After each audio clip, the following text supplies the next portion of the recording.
estrategia de educación, un canal que se llama Recuperare.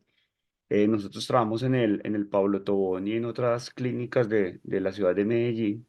Y desde hace algún tiempo hemos venido interesados por el tema de movilidad temprana como una estrategia sobre todo eh, ir más allá del proceso de tratar a nuestros pacientes, sino de ir hacia el proceso de recuperación. Porque en últimas, digamos que a veces en las unidades de cuidados intensivos tenemos nuestros pacientes que salen en unas condiciones que no son las mejores, y en últimas el objetivo es llevarlos a una reincorporación a lo que hacía previamente. Agradecemos al doctor Amilcar por invitarnos y a coordinar este espacio de movilidad temprana. Vamos a trabajar en cuatro eh, charlas. La primera relacionada básicamente como a cero sedación, que es una, digamos, de los principales procesos para garantizar o para empezar un proceso de movilidad temprana, es que nuestros pacientes estén menos sedados. Después, junto a Jessica Suárez, vamos a abordar el tema de movilidad temprana en UCI. Después, con la enfermera jefe Ana Catalina Sánchez, vamos a hablar algo acerca de la movilidad y la humanización. Y finalmente con el fisioterapeuta Pablo, algo acerca de rehabilitación, de movilidad en rehabilitación cardiopulmonar. Entonces, el día de hoy estamos con Juan Carlos Torres. Él es un colega que lleva muchos años trabajando con el tema de sedación cero. Eh, Vamos entonces a estar con él el día de hoy. Muchas gracias. Muchísimas gracias, doctor. Buenos días, ¿ustedes me Muy oyen? buenos días, doctor. Muchas gracias por su participación y por el aporte que nos van a desarrollar durante todo el mes de agosto en estas conferencias sobre el tema de movilidad en cuidado intensivo. Somos todo oídos. Bueno, muchas gracias. ¿Me están oyendo? Perfectamente, doctor. Listo. ¿Y la presentación la ven?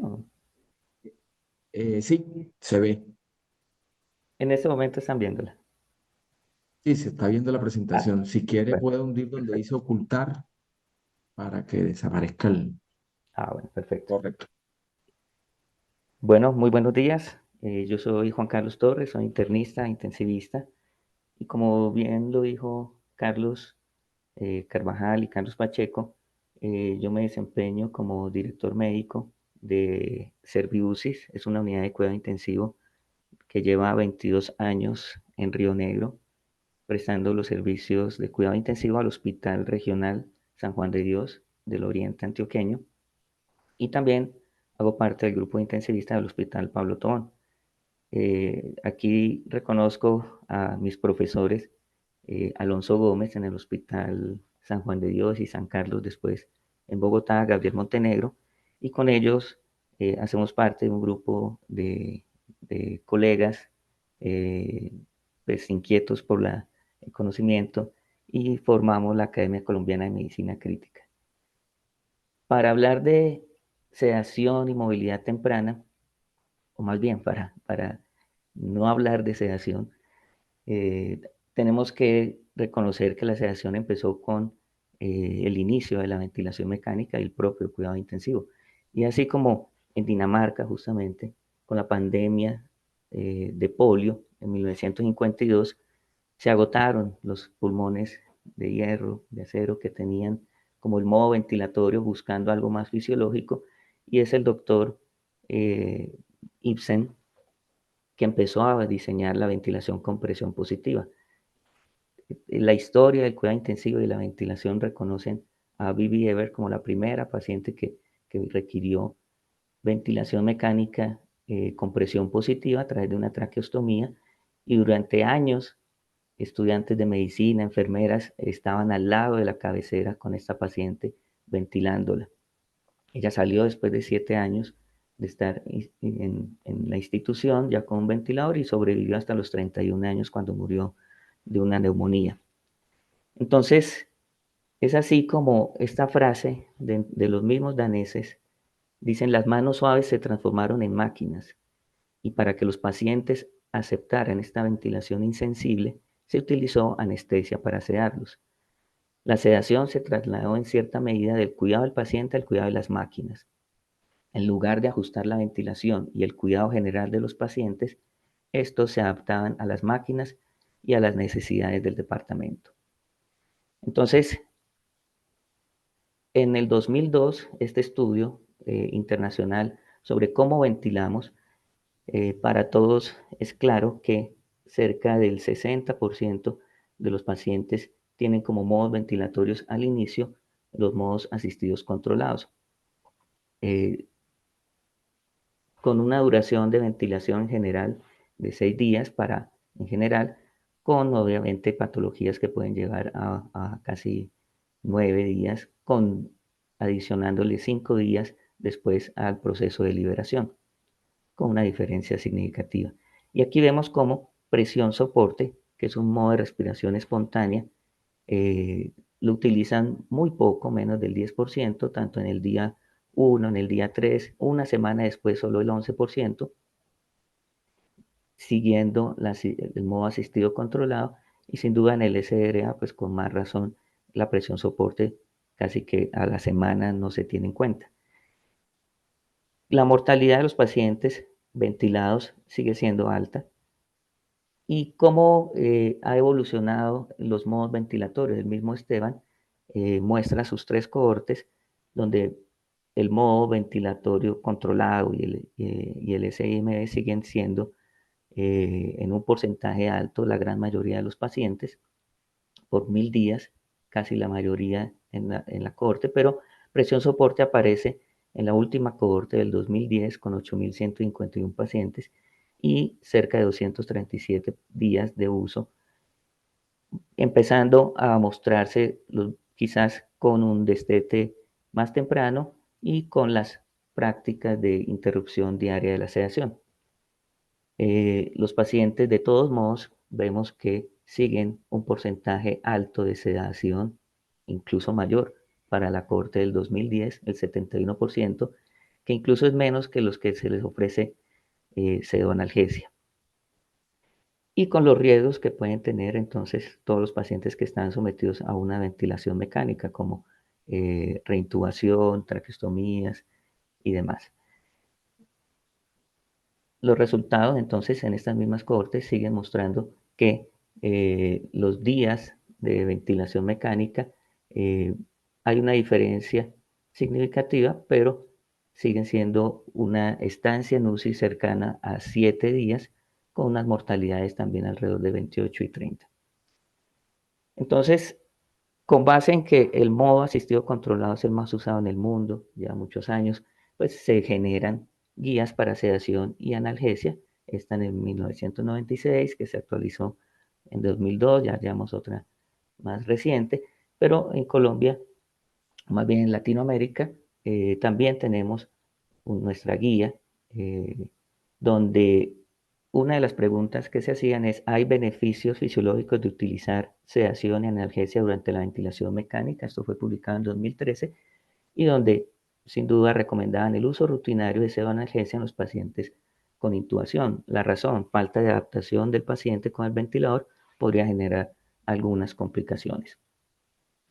Entonces, dado los modos ventilatorios, y existen guías para esto, la sedación tiene algunos beneficios. Evitamos la ansiedad, puede ser incluso preferida por algunos pacientes. Pensamos en que sedar a un paciente va a evitar que sufra y más adelante no tener estrés postraumático. Y sin duda minimizar el disconfort, dolor, y de esa manera también disminuir un poco el consumo de oxígeno, incluso en pacientes que están en choque. ¿Cómo ha sido justamente entonces el uso de sedación aquí en Estados Unidos? Entonces, un porcentaje grande de los pacientes reciben sedación, y aquí vemos cómo en la línea del tiempo, durante hasta 14 semanas, el propofol lo van a recibir como sedante e incluso a las 2 semanas cerca del 20% tiene una infusión de propofol. Las benzodiazepinas que al inicio tratan de evitarlas, eh, vienen después acercándose a ese número de 20 y aparecen otros medicamentos como la esmetomidina que para este año, 2009, quizás no era tan común, hoy quizás la tenemos más a la mano. Pero ¿qué puede generar la sedación? Sin duda, el hecho de que usted tenga una sedación y también a la mano un modo asistido controlado puede generar debilidad muscular, hipoxemia, hipercapnia, la disfunción diafragmática inducida por el ventilador, más fatiga. El uso de bloqueantes sin duda y corticoides van a favorecer esa debilidad muscular, aunado pues a las patologías de base, sepsis, desnutrición, choque y alteraciones electrolíticas. Y es conocido que para esto se traduce en atrofia del diafragma, incluso pacientes que con 18 a 69 horas de inactividad completa del diafragma ya aparecen entonces lesiones que se pueden ver incluso a microscopio electrónico, como los pacientes tienen esa disminución de la musculatura diafragmática, con los efectos que esto va a conllevar más adelante desde el punto de vista físico y desacondicionamiento. Entonces, para finales del siglo pasado, la sedación era imperativa y a algunos pacientes se les podía ofrecer cuando despertaban, se les preguntaba quizás si sentían dolor y se les ofrecía analgesia. Pero hoy en día, y desde el 2013, aparecen ya, digamos, con más evidencia en la literatura el priorizar el manejo del dolor y estar por encima de la analgesia y minimizar la sedación. Y es que una de las complicaciones que la sedación puede tener es justamente el delirio, que nos lleva a agitación, el paciente se torna agresivo ya en el momento de la liberación, eso inflama, el paciente vuelve a desaturarse, requerimos entonces sedarlo, nos devolvemos con los parámetros ventilatorios, lo sedamos profundo, quizás la familia también ahí está impactada viendo cómo despertó y entramos en este círculo que a veces es tan difícil salir y que conduce muchas veces a una traqueostomía. Entonces, también la sedación la han relacionado justamente por ese círculo vicioso con infecciones. Hay muchas causas, no me voy a tener aquí, pero es evidente que es una realidad. Y la pérdida de contacto y el delirio que lleva la sedación puede generar posteriormente depresión respiratoria. Todos son los efectos de la sedación, depresión miocárdica, alteración de la microcirculación. ¿Cuántos no hemos tenido pacientes que después de intubar y ponerlo en sedación nos empiezan a pedir más vasopresores? El, la alteración del hilio, que también ha traído a veces incluso catástrofes, riesgos de tromboflebitis y trombosis venosa profunda, las úlceras por presión, microaspiraciones y la polineuropatía, sin tener en cuenta todos los costos que puede generar una hospitalización prolongada y complicaciones infecciosas y desacondicionamiento. Es así como eso que veíamos al principio como bonito con la sedación, quizás hoy le vemos un lado oscuro. Y es así como la sedación podríamos clasificarla con 3 periodos. Un inicial, donde yo creo que el doctor Carmelo también eh, eh, siente escalofríos cuando ve esto, que nos tocó por allá en 1998, no, antes, y donde el paciente tenía por obligación que estar completamente sedado y relajado, porque para poder ventilarse con esto no había otra opción. Un segundo periodo donde empezamos a quizás personalizar la sedación con base en las escalas, si el paciente estaba combativo, si estaba en una sedación ligera, pero tratando de buscarlo en la mínima sedación posible, donde el paciente se dejara ventilar, estuviera sincrónico con el ventilador y minimizar esos efectos colaterales que he descrito. Y es así como en el año 2000 el doctor Kress empezó con la interrupción diaria de la sedación. Tampoco me voy a detener aquí, pero es un estudio que todos conocemos donde el grupo de intervención, donde se les cerraba la sedación, tenían una disminución en los días de ventilación de manera significativa, tanto en cuidado intensivo como en hospitalización. Entonces aparece un tercer periodo donde la sedación podría ser mínima o cero y vamos a garantizar el control del dolor. ¿En qué pacientes, por supuesto, no vamos a tener en cuenta eh, dejarles de administrar la sedación? Es decir, hay que sedarlos sí o sí. Un estado epiléptico, pacientes con tétanos, trauma craneoencefálico grave y que tengan hipertensión endocraniana, SRA con hipoxemia refractaria que requiera estrategias de relajación, por supuesto, o prono, el asma, donde necesitamos garantizar un adecuado volumen minuto, y en hipertermia maligno. Pero fuera de estos escenarios, no hay ninguna razón para que el paciente lo tengamos con una sedación profunda, es decir, una mínima y, ¿por qué no?, una cero sedación.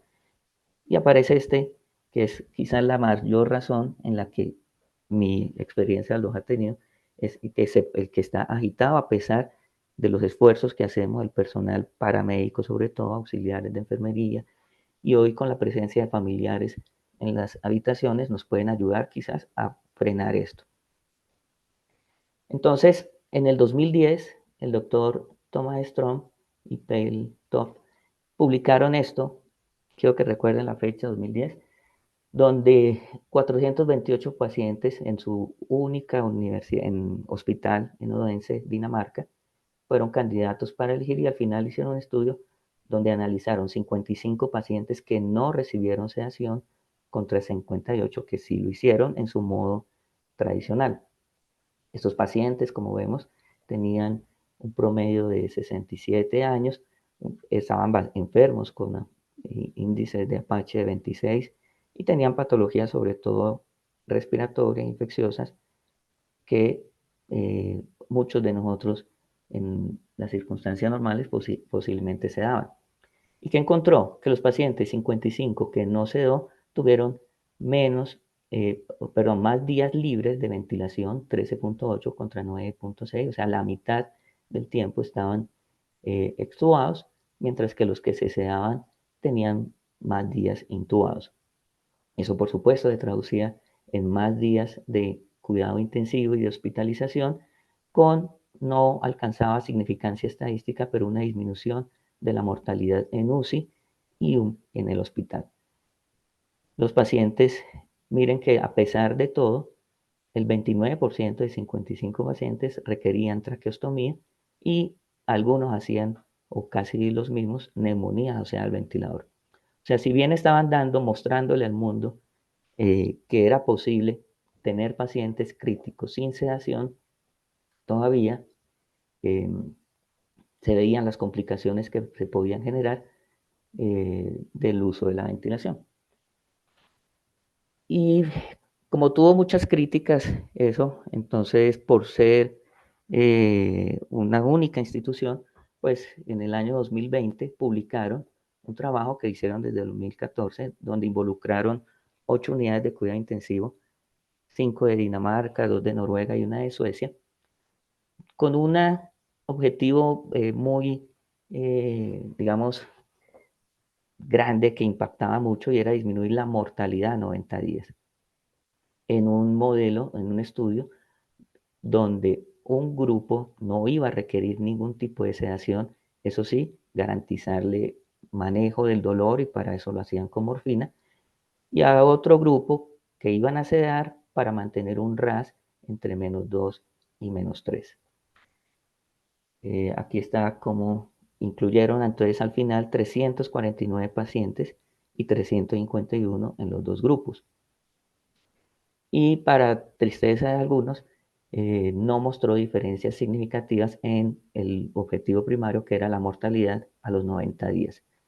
De hecho, se ve un poquito más en el grupo no sedado.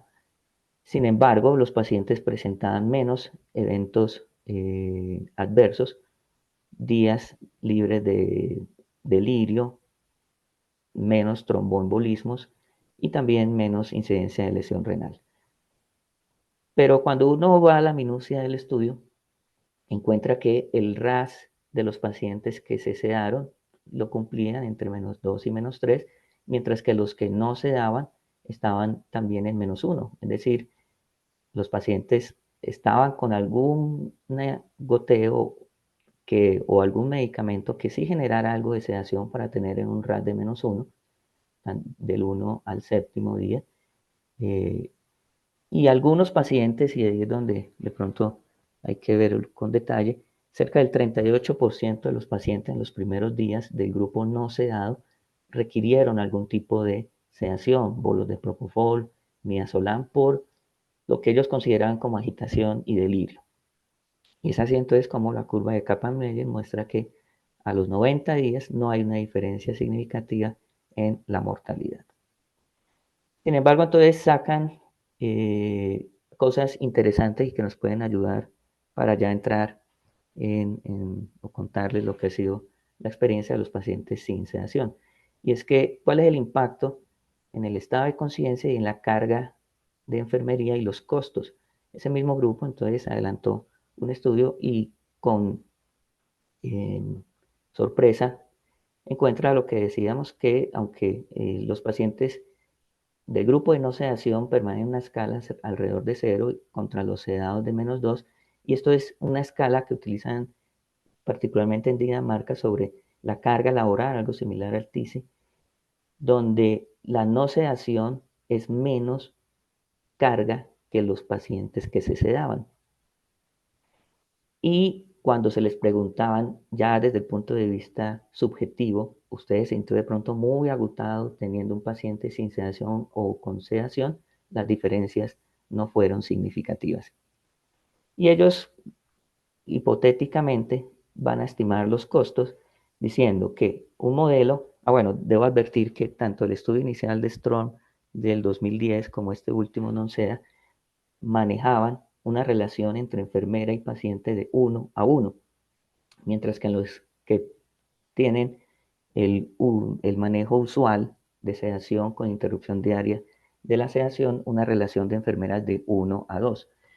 Entonces ellos estimaban que el costo puede ser inicialmente alto, pero relacionado con menos días va a traducirse en 28.300 euros, mientras que sedar al paciente en una relación de personal 1-2, más días y otros costos adicionales, casi 8.000 euros de diferencia. Esto pues hipotético.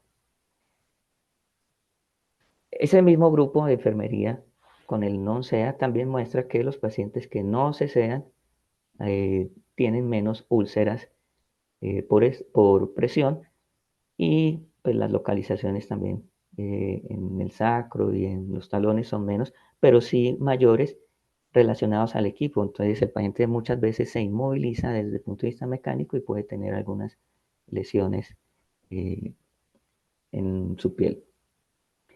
Entonces, como decía Albert Einstein, si busca resultados distintos, no haga siempre lo mismo.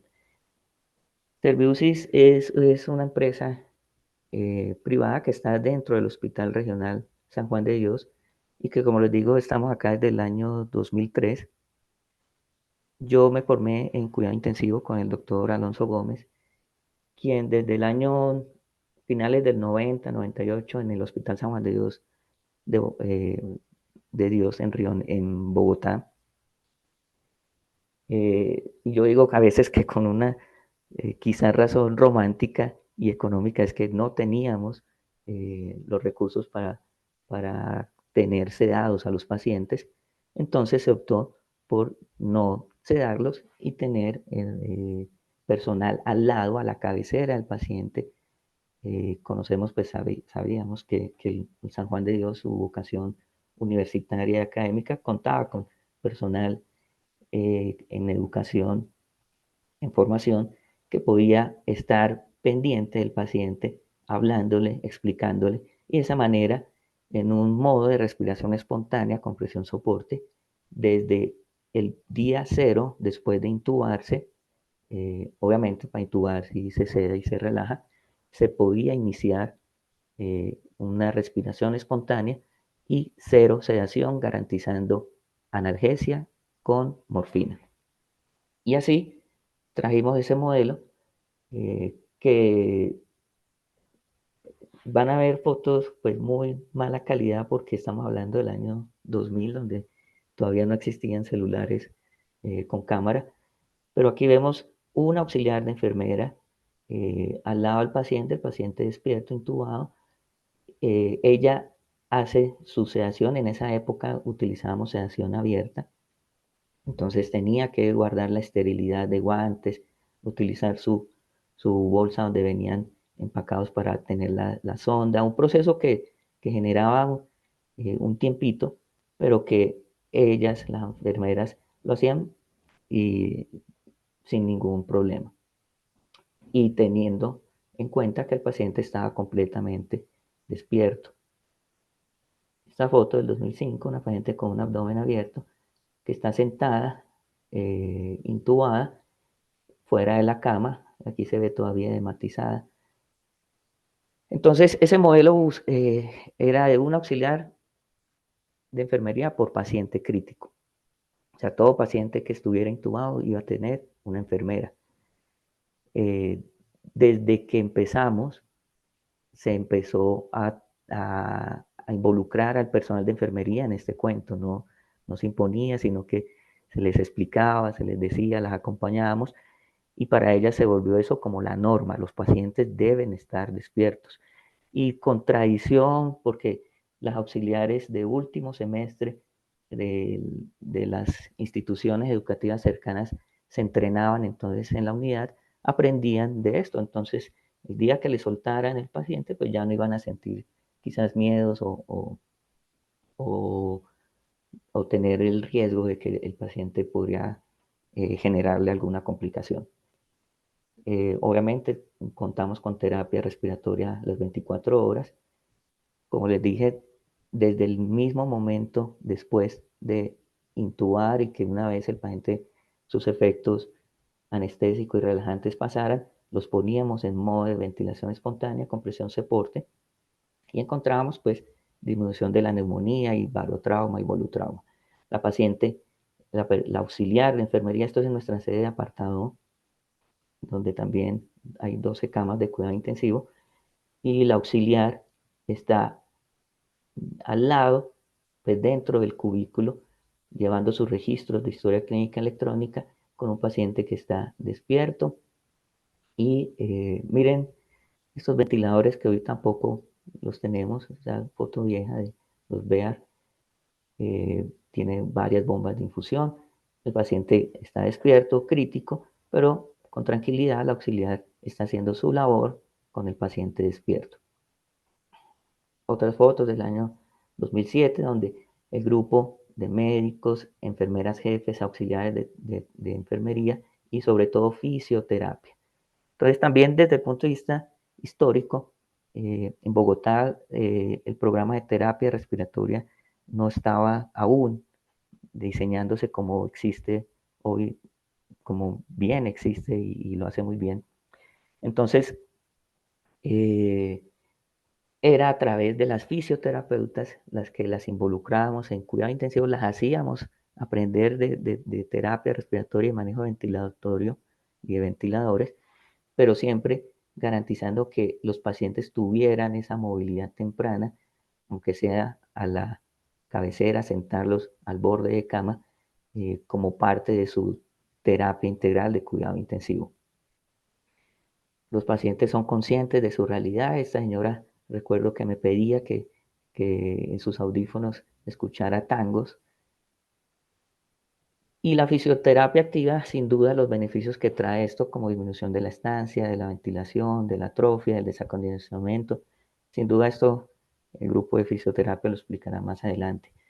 Pero entonces, los pacientes despiertos, sin sedación, garantizando analgesia y con una fisioterapeuta entregada a la movilidad temprana de los pacientes, nos va a garantizar esos resultados que sin duda han hecho bastante repercusión y los mostraré ahora.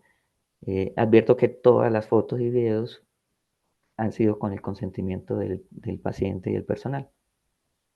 Entonces, miren, esto del año 2008, donde mostrábamos lo mismo, pacientes haciendo terapias. Ese paciente pocoso que hoy en día cualquiera diría que por qué no está traqueostomizado, miren el tórax, y sin embargo, en modo espontáneo, con sus goteos, despierto, y la terapeuta, fisioterapeuta en este caso, haciéndole todos los ejercicios requeridos. En esa época, la dopamina era nuestro inotrópico de elección.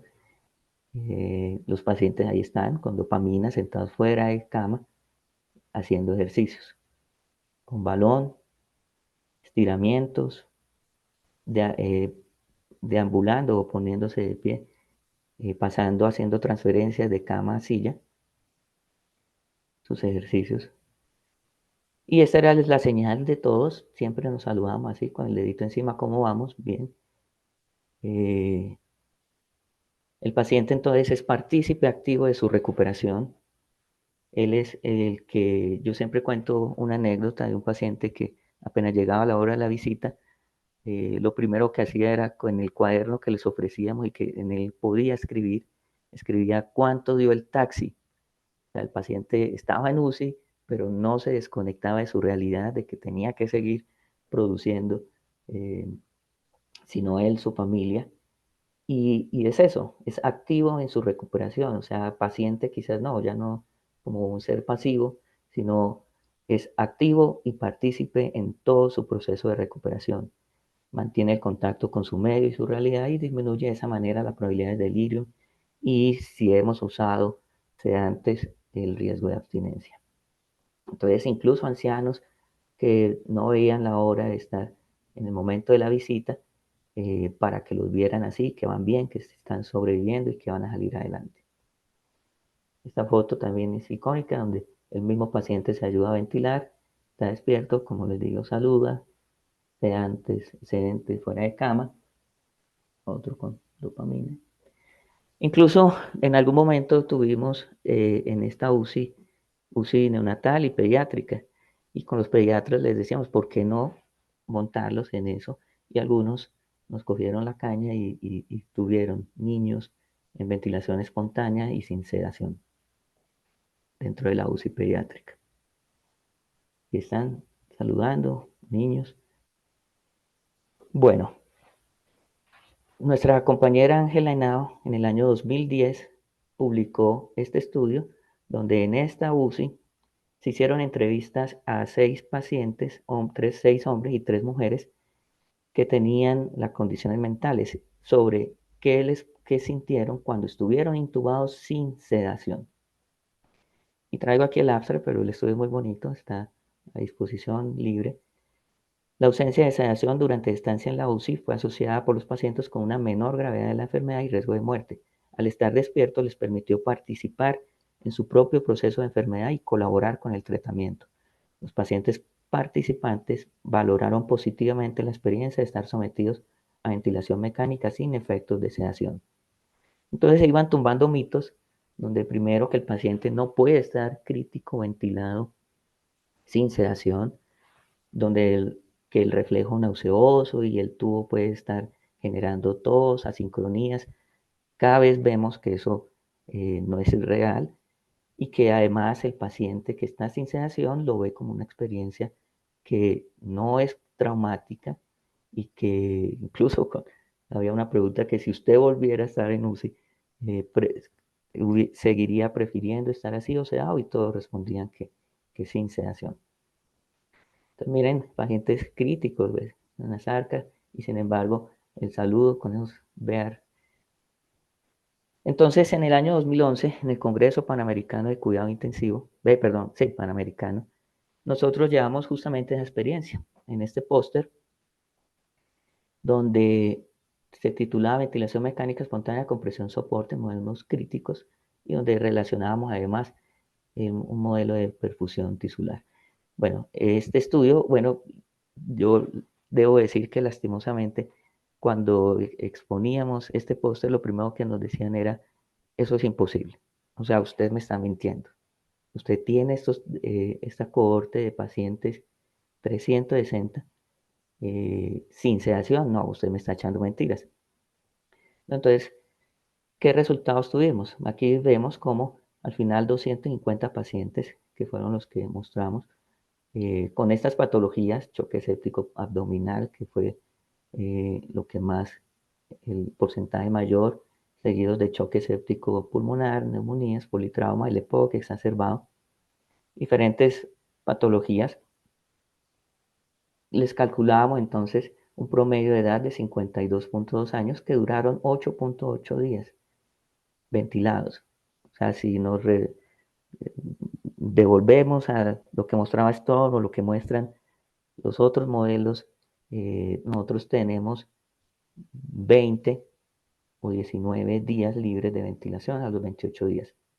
Un Apache 2 que generaba una probabilidad de muerte de 36 y una mortalidad agrupada en general de 16. Estos pacientes entonces tenían un PIB al inicio alrededor de 10, una FIO2 que empezábamos con 100, pero rápidamente la vamos disminuyendo y manejamos con presión soporte. Y aquí estábamos las curvas, como al día 10 o al día 5 ya muchos estaban extubados. Y como los pacientes, otra vez, la dopamina, se ayudan, incluso ahora mostramos los videos, se ayudan con la aspiración de sus secreciones. ¿Qué más mostró esta cohorte o este reporte de casos, si se quiere? Que nuestra neumonía asociada a la ventilación fue de 1.5 por 1000 días. Hubo solo 4 casos de neumonía de los 250 pacientes. Con un fracaso de extubación de 14 pacientes para un 5.6, no hubo casos de barotrauma. Solo 4 pacientes requirieron traqueostomía, casi todos por una condición neurológica, no por desacondicionamiento o problemas en la liberación de origen pulmonar. Eh, y bueno, aquí lo decíamos como psicosis, un probabilidad de delirio de menos del 10%. Aquí están los resultados. Aquí pacientes con politrauma, despiertos, haciendo su proceso de rehabilitación. Entonces, en estos tiempos, yo creo que, y si a uno en una reunión de intensivistas les preguntan, ¿usted prefiere tener a su paciente sedado o con mínima o cero sedación? Yo creo que la segunda respuesta ganará, pero ¿cómo hacerlo? Entonces, hoy debemos priorizar la analgesia sobre la sedación y para esto, sin duda, es el compromiso de todo el personal. Si el personal de enfermería, auxiliares, sobre todo, no está comprometida, no entiende esto, pues no lo podemos ni siquiera intentar. Eh, es un personal que se educa, que se capacita, que ve los resultados y le pierde miedo a tener el paciente despierto, porque sin duda son ellas donde recae la carga principal. A los pacientes les preguntamos siempre, ¿le tiene dolor? Pero los podemos tener despiertos todo el tiempo. En las noches muchas veces les ofrecemos trazodona como ansiolítico y para que mantengan su ciclo de sueño-vigilia. Bien, como pudieron ver, y ahorita de pronto en otras fotos, las ventanas priorizan la iluminación natural y hacen que el paciente sepa y esté conectado con su realidad. Debemos titular entonces lo más bajo o mejor, entonces intente no sedar porque esto es posible. ¿Puede un paciente crítico sonreír? Sí, sin duda. Estando despierto va a ser más fácil. Y aquí está entonces todo el personal dentro de la UCI, como le digo, haciendo mucho énfasis en el grupo de terapia respiratoria y sobre todo de enfermería y fisioterapia, que son los que durante estos 22 años vamos a cumplir de estar en Río Negro mostrando este modelo y siendo, eh, digamos que perpetuando la historia que generó el doctor Alonso Gómez por allá a finales de siglo en el San Juan de Dios de Bogotá. Si me permiten mostrar unos videos para que entonces empecemos con la parte de preguntas. ¿Ustedes están viendo ahí el video? Bueno, en este momento no, pero Todavía no corre. ¿Sí se ve? Ahí ya. Sí, perfecto. ¿Siente dolor en Se alguna ve. parte? ¿Le está doliendo algo? Muéstreme dónde le duele. Ahí por el golpe. Pero la parte del pulmón se siente mejor. ¿Siente que ha mejorado? Bueno, vamos muy bien, yo ánimo. Bueno, voy a pasar entonces videos para que estos son. Don Pedro, entonces nos permite grabarlo. ¿Cómo se siente hoy? ¿Mejor? ¿Tiene dolor?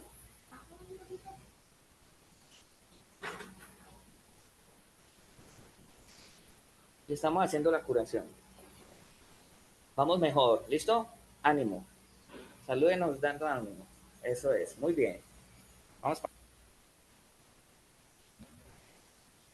Bueno, puede un paciente tener abdomen abierto. A veces era una discusión inicial sobre cuántos pacientes podrían quizás eh, hacer eviscerarse, pero mientras el paciente no tenga un esfuerzo oxígeno importante, no requiere estar privado y sedado completamente en casos de abdomen abierto.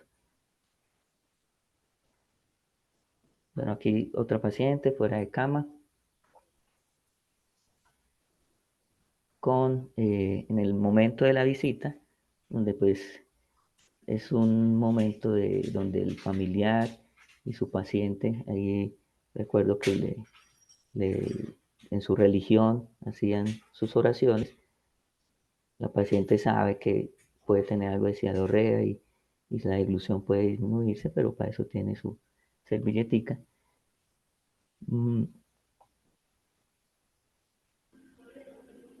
Este también de muy baja calidad, mucho tiempo atrás. Eso. Tíralo, fuerte, tíralo, tíralo.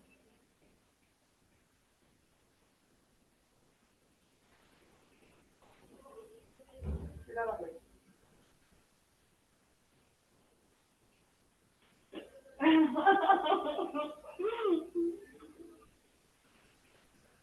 Cógela, pues.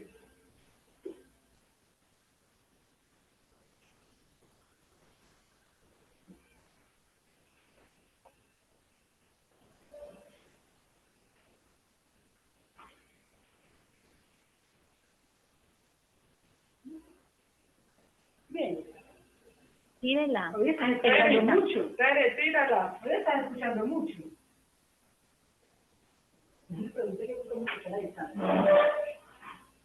Tírala, pues, tírala.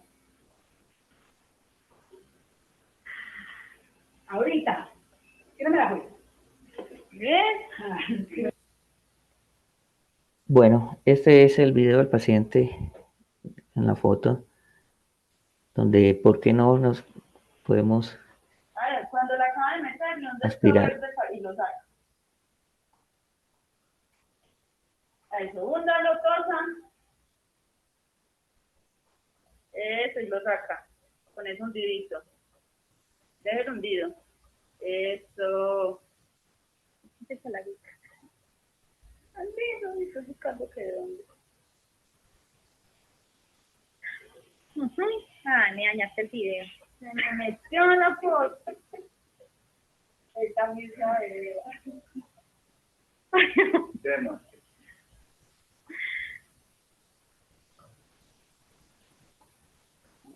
¿Cómo se siente, abuelo? Bien. Mucha saliva. Es ya elegante. Lindo.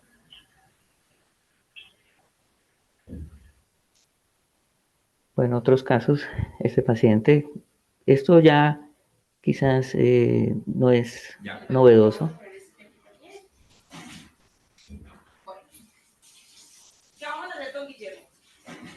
Van a pedalear como si fuera una bicicleta normal. ¿Listo? Vamos a tener periodos de descanso. Si te sientes cansado antes de que yo te pida que pares, me vas a avisar. ¿Listo?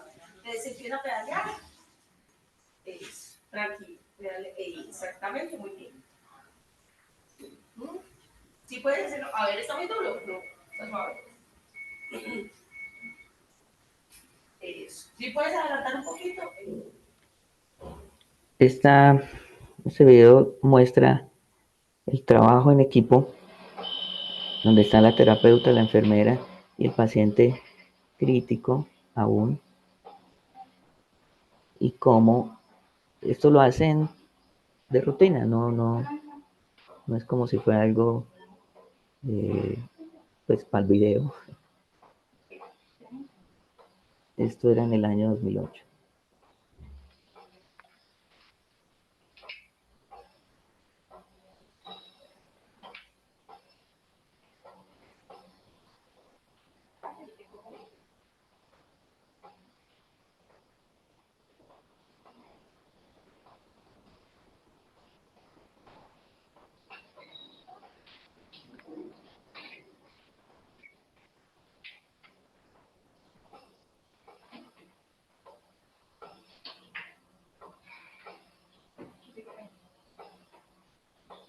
¿Cuánto tiempo lleva intubado? 17. 17. Se intubó el 17. 4 días. 5 días. 5 días. 5 días.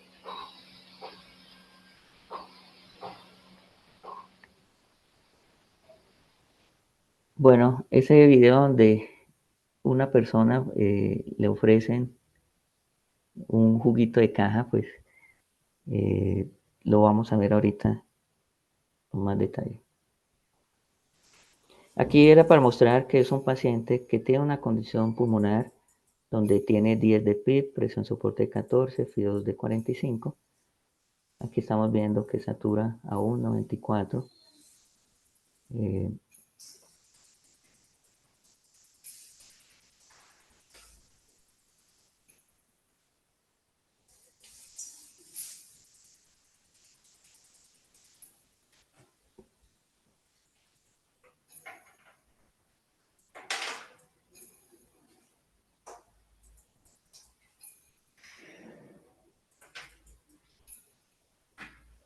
Y la paciente pues despierta, sincrónica con el ventilador, aún con suficción de Nore, matizada, pero tranquila, sincrónica, despierta y rehabilitándose ella misma su parte diafragmática.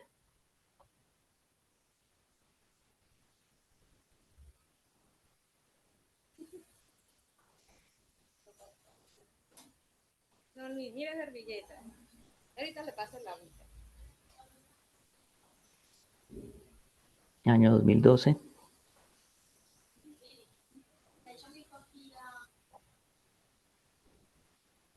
Bueno, ya más reciente, ya con posibilidad de grabar, porque esto igual lo hacíamos, y utilizando el ventilador de transporte. Viendo las rodillas como un soldado. Arriba y abajo.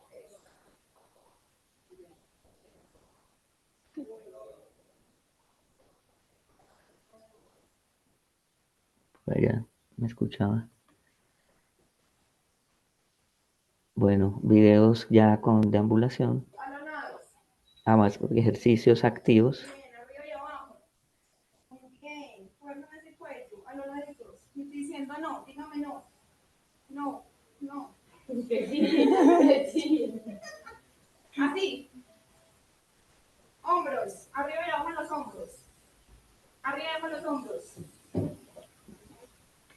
Bueno, y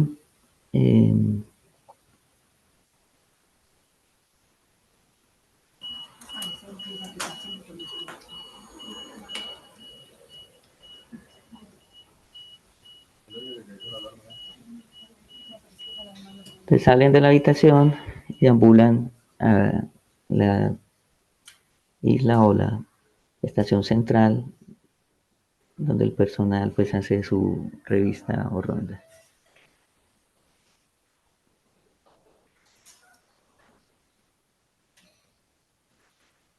Abuela, la media maratón.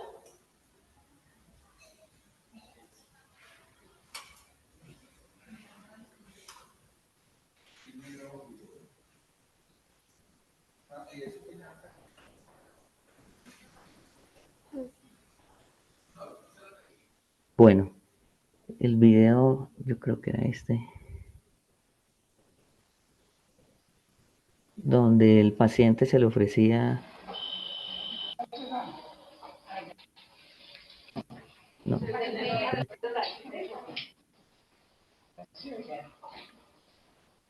no recuerdo. Bueno, entonces eso es lo que quería entonces compartir con ustedes esta mañana. Si tienen alguna pregunta, con mucho gusto. Muchísimas gracias, doctor Torres, por tan clara y sobre todo gráfica presentación de la experiencia que han vivido durante décadas en esto que en esa época cuando comenzaron parecía y era una utopía y que hoy es lo que debiéramos hacer en el día a día y que va de la mano con lo que usted ha mostrado, y esto es que el alivio del dolor y el trabajo en equipo son las mejores herramientas para lograr esto que decía que podría haber sido una utopía, que es la sedación cero. Quedamos atentos, como usted dijo, a aportes y preguntas.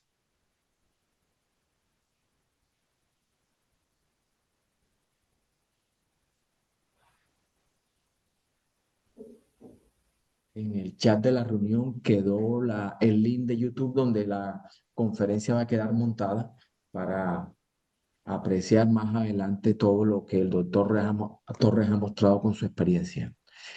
Eh, Doctor Torres, siempre ha tenido, aquí obviamente usted lo planteó, pero mi pregunta sería, cuando hablaba de una persona para cada paciente, mencionaba que era una enfermera y la relación terapia-paciente, ¿cuánto era o cuánto es en su trabajo? Bueno, las UCIs donde hemos estado son de 12 camas y el modelo es de un auxiliar por paciente crítico, y debo advertir, esto era antes de pandemia. Y gracias por la pregunta, porque la pandemia cambió muchas cosas y parte de este trabajo que llevamos construyendo se vio casi que destruido. Las auxiliares eran una por paciente crítico, como les digo. Nos basamos mucho con estudiantes de último semestre de auxiliar de enfermería.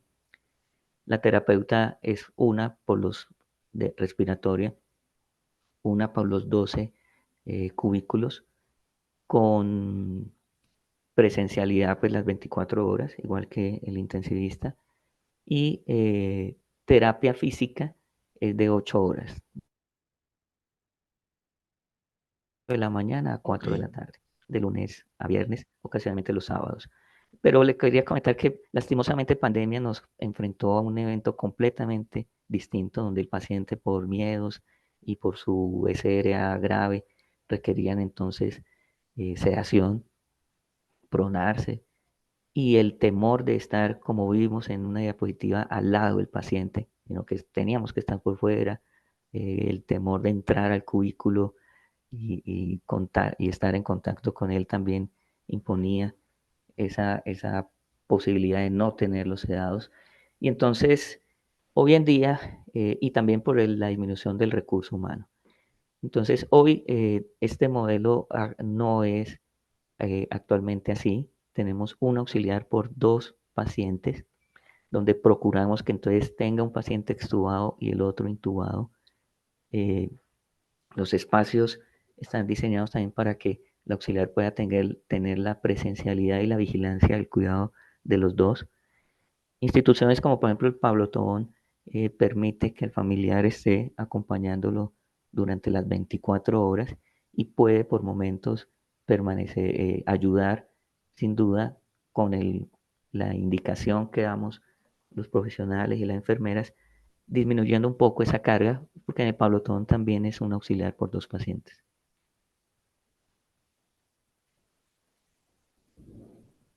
Perfecto, doctor, muy claro. Doctor Correa. Sí, profe, una pregunta. Muchas gracias por la presentación muy ilustrativa. Eh, Actualmente han salido muchos warnings con referente al uso de desmetomedina. Sí me gustaría como escuchar la experiencia de ustedes con ese medicamento, especialmente con el desenlace de seguridad. Cómo le ha ido con esa medicación? Bueno, desde que salió yo me opuse mucho porque lo promocionaban como sedación consciente, pero yo decía, pero ¿por qué si los míos los tengo conscientes? ¿Por qué quiero sedarlos? Utilizábamos por momentos clonidina en casos de agitación, y yo muchas veces, aquí espero que no salga del continente, decía que pues, la dexmedetomidina es una clonidina estrato 6, entonces, ¿por qué meternos con este medicamento? En otras instituciones, por ejemplo, el Pablo Tobón, lo usamos como puente cuando ya empezamos a disminuir la sedación, nos va bien, muy pocos efectos colaterales de bradicardia y choque, eh, y muchas veces lo vemos como un efecto placebo, sobre todo para el personal eh, auxiliar, que, que, que entonces en el momento en que le montamos la Dexmedeto, ella siente de pronto un alivio de que tiene algo de sedación, lo tenemos al paciente despierto, lo sentamos fuera de cama y el hecho de que tenga la Dexmedeto le da cierta tranquilidad de que no está completamente sedado, o sin sedación, y de esa manera entonces puede estar ella más tranquila de de que no vayan a haber eventos adversos en cuanto a desalojo, dispositivos y otras cosas.